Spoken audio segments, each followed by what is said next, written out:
Buenas noches, hermanas. Mi nombre es Natalie. Hoy me gustaría compartirles el pasaje de 2 Pedro 1:4.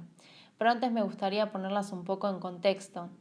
Si observamos la primera carta de 1 Pedro, el autor muestra una tremenda preocupación por los falsos maestros que se estaban infiltrando en lo que es Asia Menor. Y también intenta alentar a los creyentes debido a la persecución que estaban sufriendo. Ahora, viendo el panorama, el autor escribe su segunda carta para advertir las doctrinas y estilos inmorales de estos falsos maestros.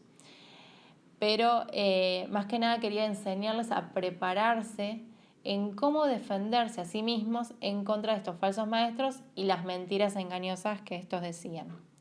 Como Warren Wiersbe dijo en uno de sus libros, la enseñanza falsa dentro de la iglesia es mucho más peligrosa que la persecución externa.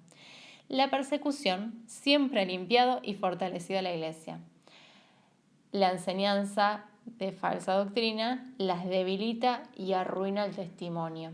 Y esto es muy importante para que podamos entender la carta de Pedro.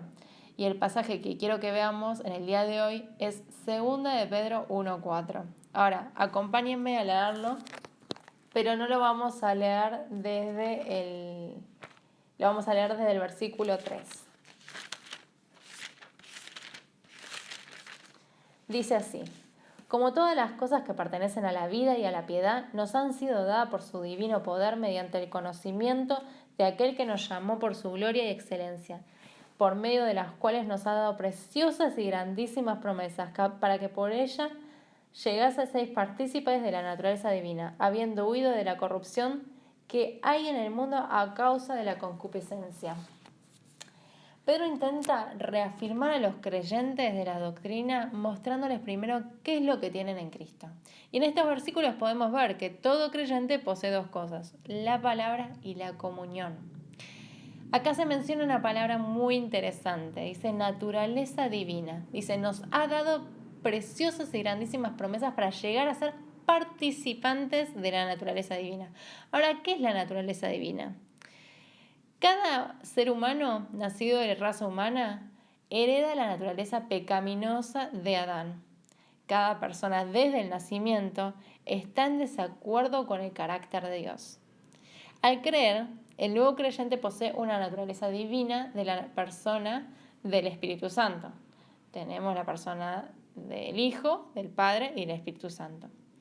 Y gracias a esta naturaleza podemos tener una comunión continua con Dios. Pero ojo, la naturaleza divina no suplanta la naturaleza humana.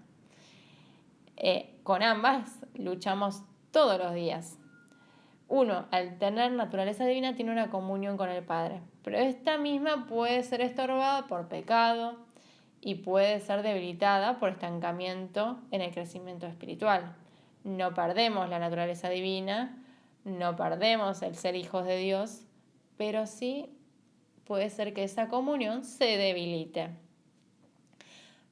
Por eso, si bien por medio de la palabra obtenemos la naturaleza divina, como dice 2 Pedro, la palabra es la que me ayuda a crecer. Y hoy justamente estaba leyendo de la palabra, que creo que no es coincidencia. Justo estaba orando para que Dios acomode cada una de mis palabras sobre este tema. Y realmente me encantó cómo describe la palabra. El pasaje está en uno de los capítulos más largos de la Biblia, que es el Salmo 119, los versículos 129 y 136. Y me encanta porque dice que la palabra alumbra, hace entender a los simples, ordena los pasos, ¿no? Qué lindo eso, ordena los pasos. Cuando no sabemos para dónde ir, Él de a poco va ordenando y nos va dirigiendo, ¿no?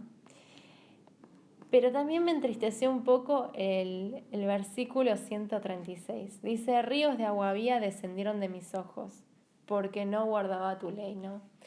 Y yo me ponía a pensar, ¿no? ¿Cuántas veces sufrí por no haber guardado la palabra de Dios? Y acá no dice leer, dice guardar. Hace referencia a atesorar algo, ¿no? ¿Cuántas veces tomé malas decisiones por no ser capaz de levantarme temprano y consultarle a Dios qué es lo que debía hacer? ¿no? Obviamente Dios no va a hacer lo que yo tengo que hacer, ¿no? Pero cuán importante es decirle al Señor nuestros deseos, nuestros anhelos, nuestros planes, para que Él ordene nuestros pasos, ¿no? Pero cuántas veces no le consulté ni siquiera, ¿no? O cuántas veces yo tuve algún día malo y en vez de ir a la palabra, de orar, de tener mi tiempo especial con Dios, de entrar en su presencia y sentirme chiquita delante de Él y que Él me hablara y que Él renovase mi fuerza, me ponía a ver Netflix para olvidarme de todo, estaba cansada, estaba aturdida con un montón de cosas. No, bueno, voy con Netflix. Y a veces de Netflix pasaba a dormirme, ¿no? Y ese tiempo no lo tenía, ¿no? Y no significa que está mal ver series, no. Pero a veces no renovamos nuestras fuerzas mediante esas promesas, esas preciosas promesas que tiene para nosotros, ¿no?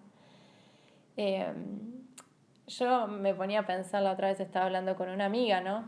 Y hablábamos sobre la configuración de nuestros celulares y hay una aplicación que te muestra el tiempo que uno pasa usando esa aplicación, ya sea redes sociales como otras funcionalidades que tiene el celular, ¿no? Y te dice el tiempo que uno pasa. Y yo lo veía y digo, tantas horas pasé con esta aplicación o chateando o hablando. Y si me pongo a pensar el tiempo en que oré o que leí la palabra de Dios, la verdad que es bastante escaso, ¿no? Y acá, segunda Pedro, lo que Pedro les recuerda a los creyentes es entender quiénes son en Cristo, la importancia de la palabra. Y en versículos siguientes, que seguramente otras hermanas van a compartir, va a hablar sobre los atributos que uno puede obtener solamente mediante la naturaleza divina, ¿no? O sea, primero, para entender o, o diferenciar las falsas doctrinas, hay que entender qué es lo genuino, ¿no? Qué es lo verdadero, para después poder diferenciarlo. Por eso Pedro primero les recuerda quiénes son ellos en Cristo, ¿no? Y qué es lo genuino, que ellos conozcan la palabra y profundicen en ella. Yo les animo que hoy puedan tener un tiempito con el Señor, al igual que yo, porque siempre lo necesitamos. Es necesario para crecer.